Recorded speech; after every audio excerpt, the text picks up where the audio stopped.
What's going on, guys? Here's a day in the life of 40 to 60 employees and what it takes to run a $10 million lawn and landscape company.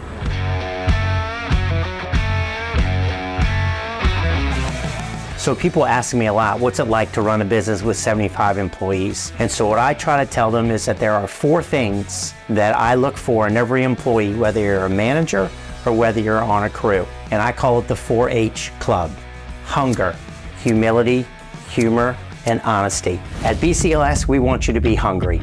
We want you to want to work. We want you to be connected with the work, and we want you to have pride in your work. By far, this is the largest company that I've been able to be around, interact with, see some of the systems and processes that really make a $10 million company run and exist. Okay? Steven, do not compact the leaves with the lawnmower. It adds an extra 30-40 minutes if it's got to be vacuumed up. We all have 2 eyes and 2 ears. During leaf removal, it's very important to wear your eye protection and your ear protection every day. It's actually 3 warehouses, 1, 2, and 3. We're doing work in all 3 of them. And then hopefully be starting up Winding Brook down the street here by the end of the week as well. And we have several other smaller projects we're wrapping up this week too. So it's a lot of work going on right now. Running 70 employees is a lot. Being able to have things that are consistent within the company. I mean, if you're watching this and you have 5 employees or 3 employees or 1 employee, I'm sure you're thinking about, man, what is it? How can you possibly run 70 people? And so it's really interesting to get behind the scenes of a company of this size and scale. They're 50% lawn and landscape, construction, installs, enhancements, and 50% maintenance. And so it was really cool to see the many different things that went on behind the scenes. It is just under 8 o'clock and Howard and the team got almost 70 people, a little over 70 people out of here in different trucks. How many trucks moved out of here this morning? 25. So what's the secret in making sure that everybody gets out of here on time? At BCLS, nothing happens without this group of people right here. Carlos, Steven, Mark, Sarah, Austin, and a couple guys that have headed out of here already. All different tenures with BCLS, but all with a lot of experience, a lot of energy, and a lot of positivity to make sure the employees are supported and make sure they get out of here on time and get back here safe every day. So we normally talk with our teams at the end of the day and try to explain to them what's going on the next day. They already know where they're going, what they're doing, and what equipment they need. There have been days that we dispatch in 7 minutes, something like that. So it's repetition of the daily processes. At the day's end, they know what, for example, any of the fuel or anything else, any kind of equipment they're gonna need based on our game plan for the following day, what they're gonna need to kind of restock, if you will, their trailers so that they're ready to pull out of here in the morning. There shouldn't be any, I need this, I need that. That was all replenished that afternoon, so we're ready to go the next morning. So this is our 22nd year in business. It started with Brian and his dad in a pickup truck. When I joined the company 12 years ago, we were only doing $2.5 million a year, and now this year we'll get to 10. I think if I had to say one thing, it's just a really, really strong connection between the sales and the production department. The production people have to be really, really confident that the salespeople are doing their job and selling work that's worth doing. And then the salespeople have to be really confident that the production people can deliver what they're promising. That's a hard challenge, but I think that's an important mix. So how do you get there? Obviously you didn't wake up one day and you're like, we're dialed in. Like, is that just a bunch of trial and error? I think it's just as important for members of the executive team or owners or presidents or CEOs to have just as much humility as their staff. I gotta be able to learn from my team of managers just as much as they learn from me. I want to tell you something about job scripting. When you look at our pruning operation, one thing that might come to mind is, why do you have so many people? And I'm going to tell you the answer. This entire court has been pruned in about an hour and a half. Why can that happen so fast? And the reason is, I'm gonna show you, come with me. If you'll notice, the pruners are ahead of the blowers. The blowers are ahead of the cleaners, and the cleaners are ahead of the guy on the mower. What that means is everybody has a job to do, and the pruning gets done faster and complete in every building because everybody's got their own job to do. The pruners are in the beginning, and they're gonna cut all the shrubs. And then the blowers are pulling all the debris out from the shrubs, and then the rakers are getting in the piles, and the guy in the mower is chopping all the debris so it can be easily disposed of, and you don't have to grab all the debris and put it onto the truck and haul it back to the shop. And so a true pruning operation is done fast, it's done with efficiency, and everybody has a job to do. And that comes from the supervisor and the manager showing the guys how to do the job right.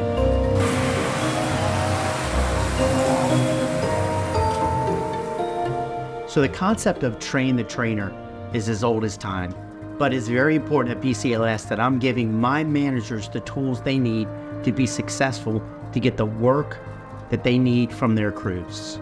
And so we use a concept called boss versus leader. The concept is very simple. As a leader, you can inspire, you can train, you can communicate, and you can take care of your people better than if you were a boss.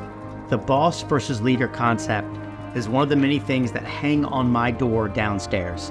If you come into my office, you'll understand that I am a big proponent of servant leadership, and I'm a big proponent of training the trainer, letting my managers grow and having me to help them train them how to speak and how to encourage their team members. You fit here for a reason. There's a reason that we fit here over all these years and over all these months. Get in touch with what that reason is and leave Friday with a smile on your face and come back today with a smile on your face. I guarantee you that most of you are not going to retire with BCLS and me, but you've got to be better professionally and personally from your association with BCLS. That's what we strive for every day still. Why did we have s'mores? We had s'mores because this team fits together so perfectly like chocolate, marshmallow, and graham crackers. So you got. And so we want some more of BCLS every week. S'more, s'more, s'more. Best dad jokes. Who was the guy that was standing at the gate? Angelo. What's his role? Is he a manager? Yeah. So he's not only checking the front lights, kind of a safety procedure to make sure our trucks are all going out with proper lighting, but he's making sure that everybody's seatbelts are on. They know what time they're going to be back at the end of the day. The truck inspection, which is a whip around application that we use, just kind of making sure everybody has what they need and are clear on, all right, we're good to go. You have your seatbelts on, your lights are working. We're ready to rock.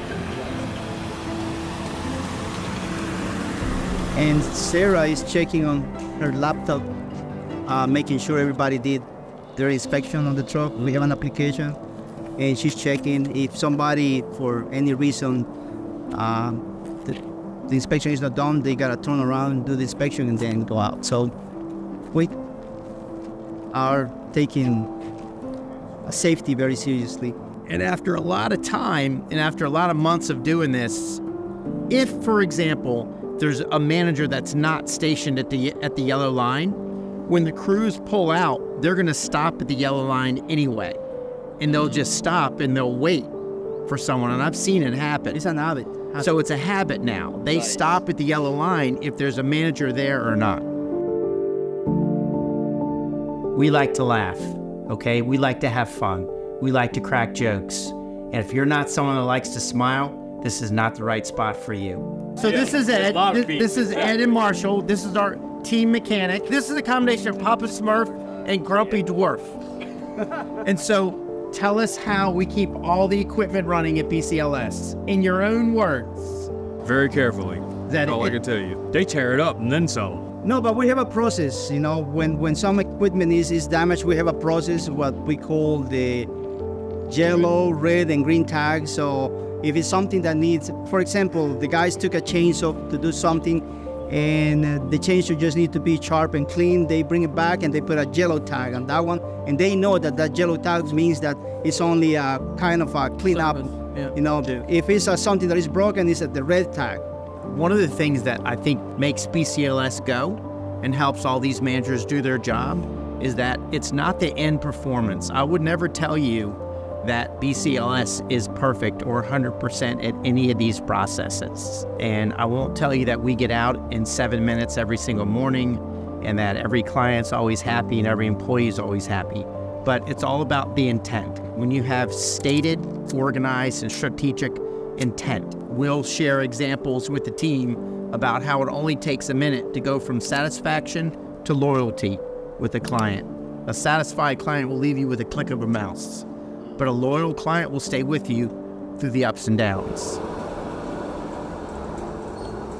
So the nursery, this is our nursery over here. Okay. The guys will tell you that I don't like seeing plants in the nursery because all I see is money. If it has to come to the nursery, it gets in the ground within 10 days. Sometimes there's overflow, and sometimes there's what we call yard stock. So some of the stuff that's in here is yard stock.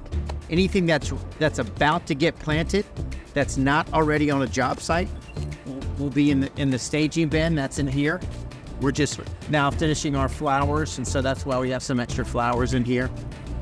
And then trees that have not been delivered to the job site yet, we'll sit over it in the tree nursery.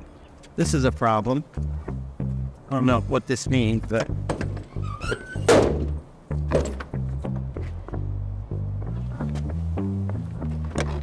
oh, thank you. Yeah. What a safety issue. I don't know what this is about, so I'll ask. See, it's not always perfect. So this is our construction team. Carly is our construction administrator. When we sell a job, we turn it into Carly. They manage the people that go out and do the work. Mark Donahue, he sells the work. So we have the whole perfect circle of life right here. Where's the Lion King music? Do I have to hold you Selling it and doing it. What does it take to run a successful design, build, installation, construction division?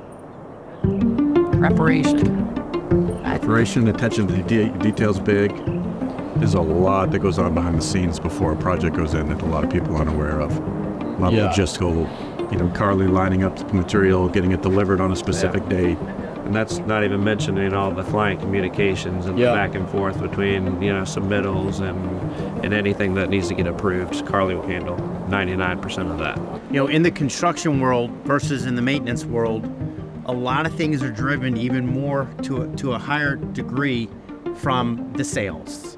Because in the maintenance world, we're out there selling basically the same thing every single time.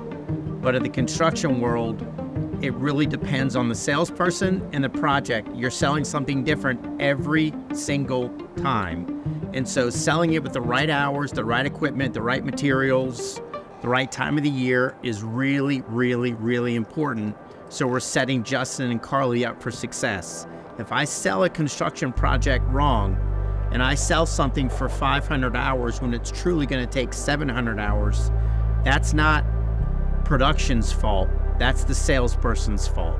And so we have to sell things correctly in order for them to be successful in production and drive the gross margin that we want on a project. I take a lot of pride in lining up work for our guys. That's a big piece for me. Making money on projects is all well and good, but it's important to me to be able to help them provide for their families. It's a positive culture. The management team in general is just, we talk about it on a regular basis. It's a great team. We all work together. We all try and support each other. We've got great supervisors in the field. And at the end of the day, everybody takes pride in what they do. Everybody around the whole circle's got to do their part. The guys in the field, if we don't do our part, then they're not set up for success. And if they don't do their part, then we're not reaping those benefits and rewards of them having a positive job. What kind of coffee do you drink in the morning? I've never had a cup of coffee in my life. Stop. I've never had a cup of coffee in my life and never had a cigarette in my life. What? Never. So we're obviously post-Halloween. Now, I don't think it's related to why they put the Wicked Witch in my office. I think that's a problem, but I'll address that after this. Really, if I think about the main things that kind of stuck out today, systems and processes was the #1 thing that was kind of being talked about the most. And it was really talking about the importance of consistency, repetition, being able to have things that are consistent within the company. Running 70 employees is a lot. It's a lot to manage. It's a lot to handle. It's a lot of nuances. The second thing that really stuck out today is the importance of knowing your numbers and tracking and being able to say, this is what we thought it was going to be, and this is what it ended up being, and how do we move forward in a better position than we did yesterday? Which falls back to my first point of consistent training, repetition, all of the things that we might blow off and think of kind of as the last thing on our mind. It's always where's the next sale coming from?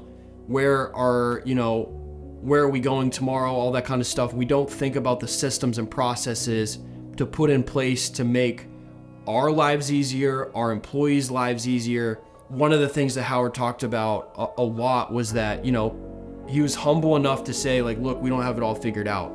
They're very humble in the fact that they acknowledge that we still have a lot to learn. We still have a lot of growing to do. We're growing every day. We're growing every year. Our mission is to continuously get better as an organization. Versus the other side of that could be, look at us. We're so awesome. Look how great we are. We're running $10 million a year. And you get caught up in patting yourself on the back a little too much. And you forget the importance of continuously learning, continuously growing, continuously getting better. And I think that is why they have seen the success that they have. The last thing that I'll mention here is that it was very apparent that culture is a very big thing. There was not a single employee there that really had anything negative to say about the company itself and the culture, and especially management. Don't get discouraged that you don't have it all figured out in your second year, your third year, your fifth year, your seventh year, your 10th year of business. He made it clear today that it's a very much a continuous process and goes back to the continuously learning, continuously being hungry. Don't be satisfied with where you are. Continuously be trying to get better than you were yesterday. If you're watching this and you're like, dude, where do I even go next? Like, think about the small steps, the small things that you can do today that are gonna make you just 1% better tomorrow.